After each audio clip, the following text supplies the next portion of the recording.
बांधी में आल पाकिस्तान मरी इतिहाद पारा उस्ताद इमाम दाद मरी, सरफराज मरी, मीर हाजी मरी,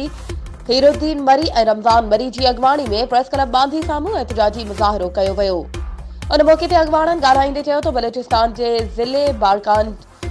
GMPA ऐं सूबाई वज़ीर अब्दुर्रहमान केथरा पंहिंजे निजी जेल अंदर ख़ान मरी ऐं 7 पुटनि ऐं संदसि न्याणी खे जबरी क़ैद कयो वेठो आहे, जंहिंजा सबूत अब्दुर्रहमान केथरा जे सॻे पुट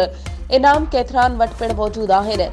जॾहिं त ख़ान मरी ऐं उन जे ख़ानदान खे 4 साल क़ैद में गुज़री चुका आहिनि, मगर ॾाढ ऐं जबर सबबि मक़ामी इंतज़ामिया बि बेवस बणियल आहे।